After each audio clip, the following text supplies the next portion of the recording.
Explosions were heard in Gaza and Lebanon just after midnight as warplanes roared overhead in the early hours of Friday.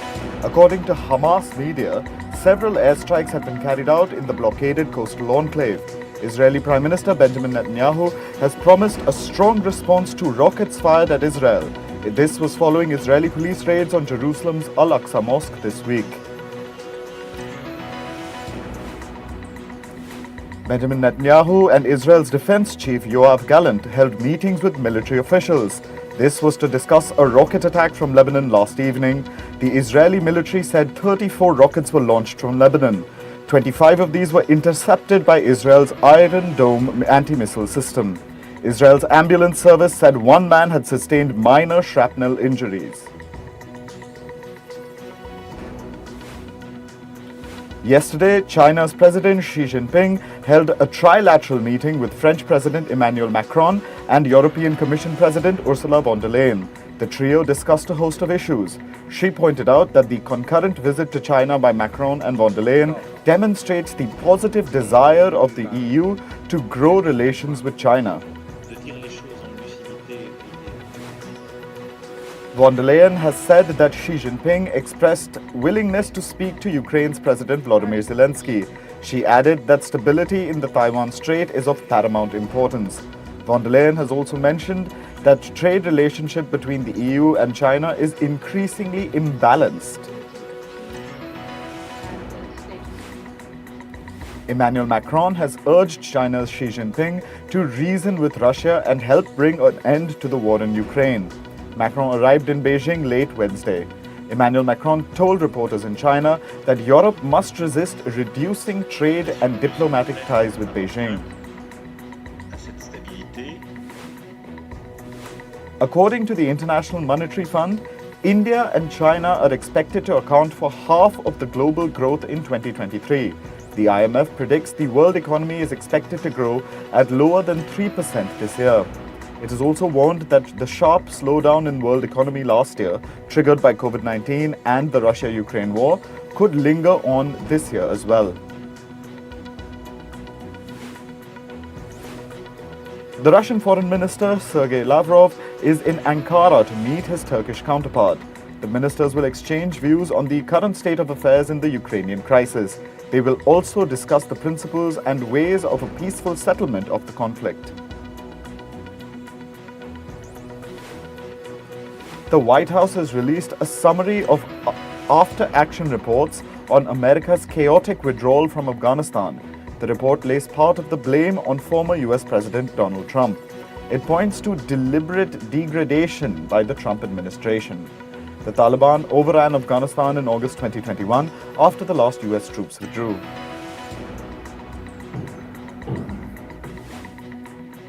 The US says Russia refuses to give consular access to detained Wall Street Journal reporter Evan Gershkovich. The White House has called this inexcusable. Russia has accused the 31-year-old reporter of espionage. The US vehemently denies the allegation and calls for his immediate release.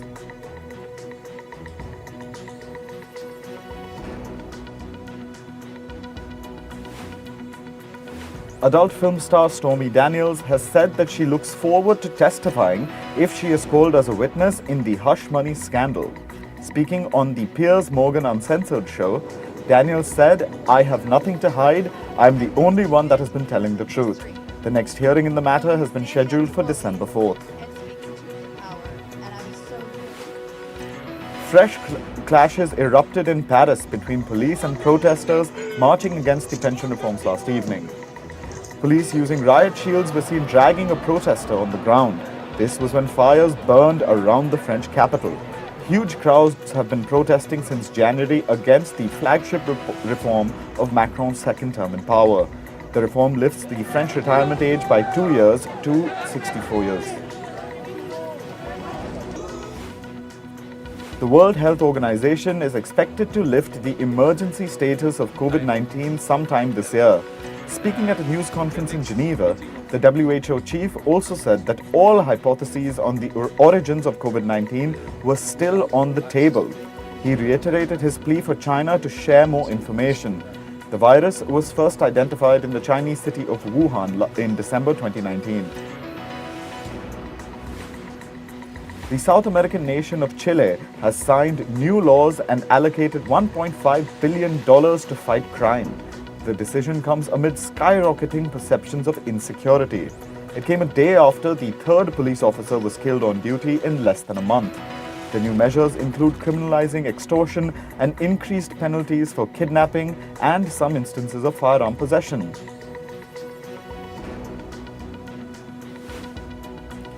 The head of Sudan's army has said he remains committed to a plan for a new transition towards elections. The plan provides for the formation of a civilian government. It is strongly supported by the international community.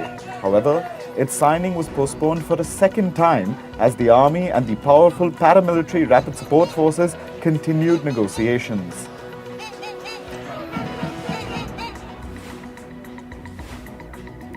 A fierce ice storm has hit Canada's Quebec City. It has left millions without electricity. It's damaged trees and power lines. Montreal opened 6 emergency overnight shelters to accommodate people. Advisories have been issued to limit movement.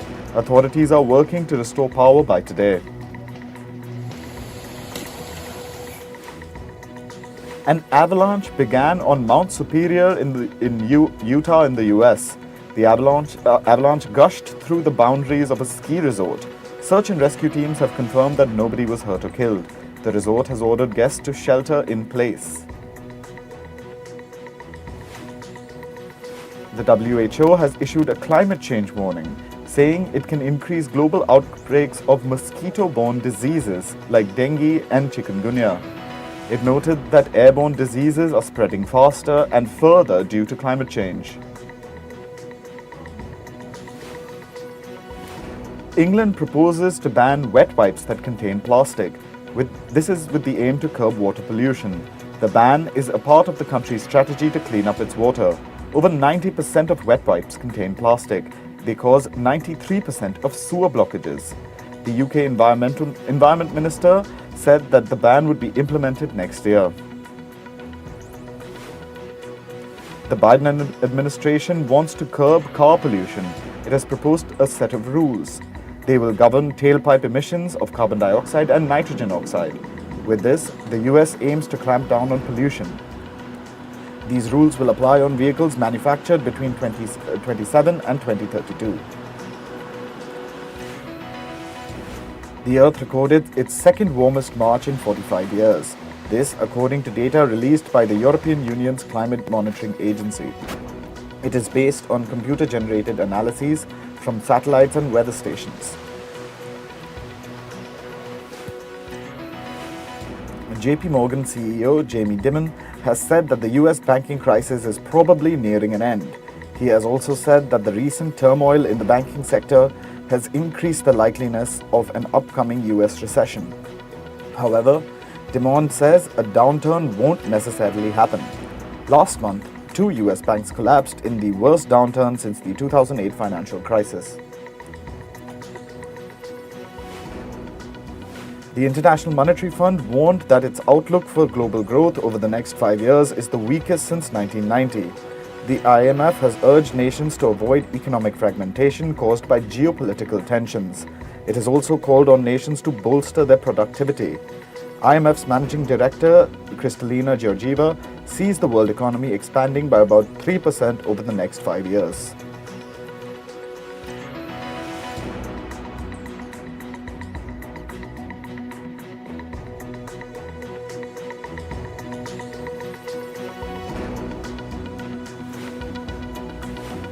German telecoms operator Deutsche Telekom now holds a majority stake in telecommunications company T-Mobile US.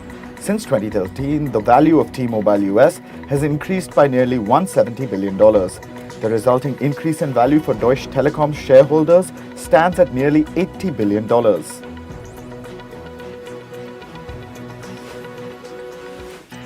The US has reached a settlement with tech giant Microsoft.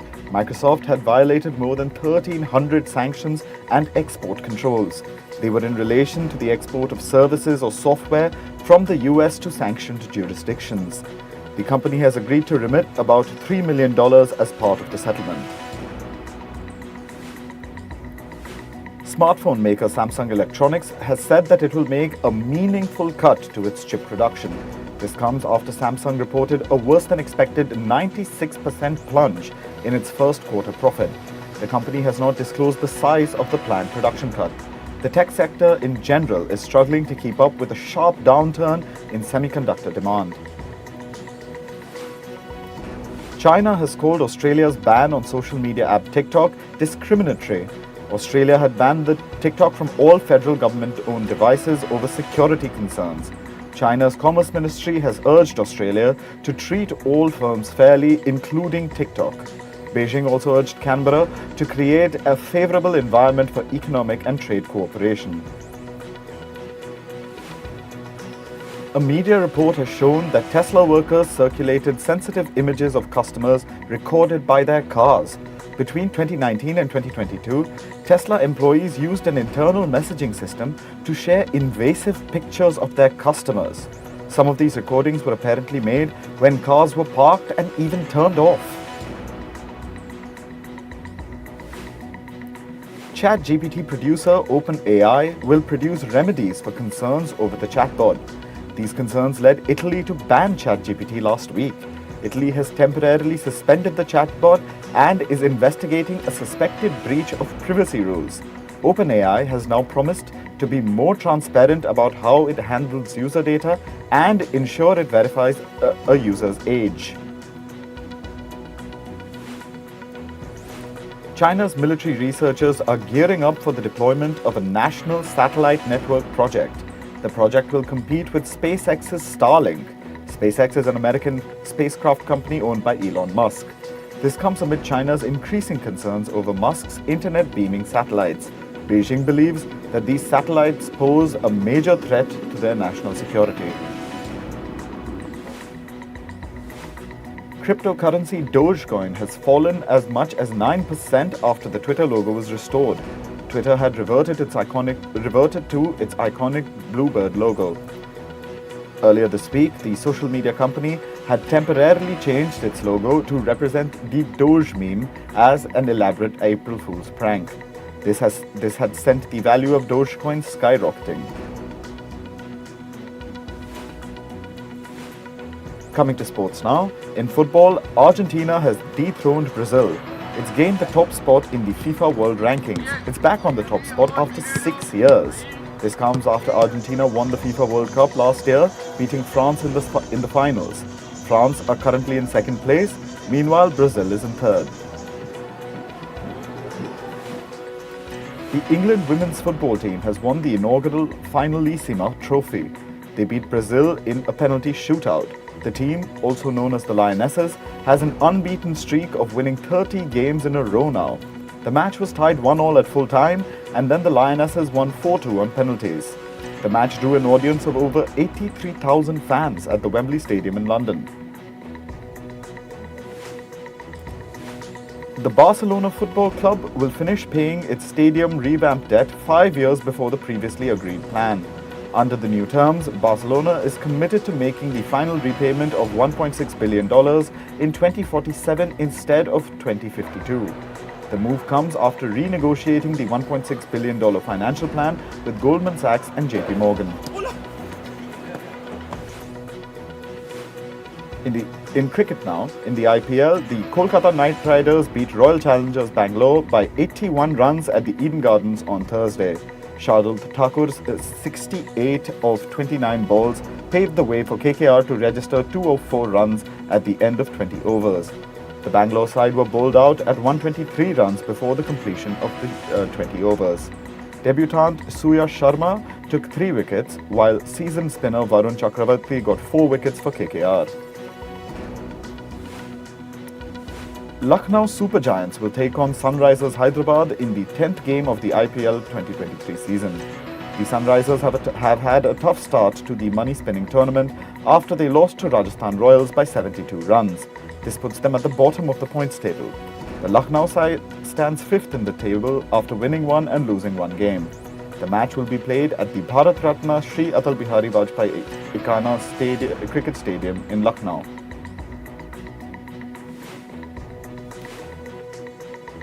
In world cricket, the US and the UAE have secured their place in the ICC Men's Cricket World Cup 2023 qualifier. The World Cup qualifiers are scheduled to take place in Zimbabwe from June to July. The US and UAE finished in the first two spots in the six-team pre-qualifying tournament. Both teams secured 8 points, winning 4 of 5 matches that they played. In Formula One, all teams have reached an agreement on changes to the sprint race weekend format for the Azerbaijan Grand Prix. F1 bosses met on Sunday prior to the Australian Grand Prix to discuss potential schedule alterations and then mutually agreed to this. Under the new proposal, Saturday morning's free practice 2 or FP2 session would be replaced by a new qualifying session for the sprint. Ferrari has requested Formula One's governing body to review a penalty. It dropped Carlos Sainz's position from 4th to 12th in Sunday's Australian Grand Prix. The Spaniard was given a 5-second penalty for causing a collision with Fernando Alonso. Ferrari team principal Fred Vasseur said that the request for a review was submitted to F1's governing body. Norwegian tennis star Casper Ruud has come out in support of Wimbledon's decision to uplift the ban on Russian and Belarusian players. They were initially banned from many world sporting events following Russia's invasion of Ukraine.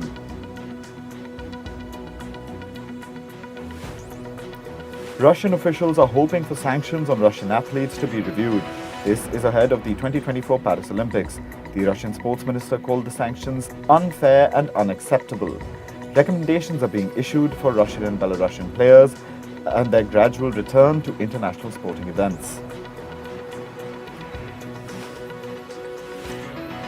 Streaming giant Amazon Prime will premiere its first African film in Lagos. It's titled Gangs of Lagos. The film has been shot in Nigeria and it's directed by Jade Oziberu. It will be released in over 240 countries today. The conspiracy caper They Cloned Tyrone will open the American Black Film Festival. It stars actor Jamie Foxx. It will premiere on June 14th. It will release on Netflix on June 21st. Actor Michelle Yeoh will receive an award at the Cannes Film Festival. It's called the Women in Motion Award. It launched in 2015. Since then, it has been given to actors Jane Fonda and Viola Davis. Arnold Schwarzenegger's son, the actor Joseph Baena, is set to star in the film Gunner. He will be seen alongside actors Morgan Freeman and Luke Hemsworth. It's an action film and currently being shot in Alabama in the US.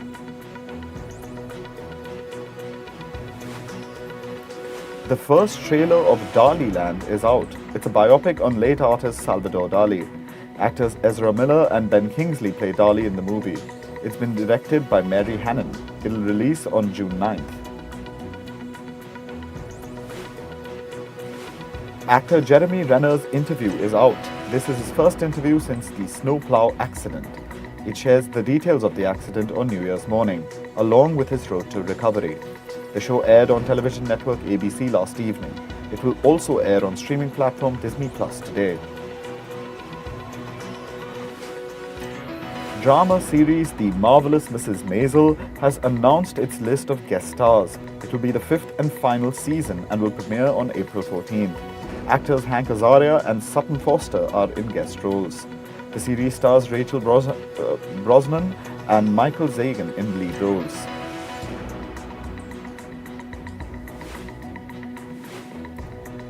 Medical drama series The Resident has been cancelled after 6 seasons. The series saw a significant decrease in ratings. They fell by 27% as compared to the previous year. Broadcaster David Attenborough's wildlife series has been picked by Amazon. It's titled Wild Isles and focuses on the British Isles. It launched in the UK earlier this year and will now air in other countries as well.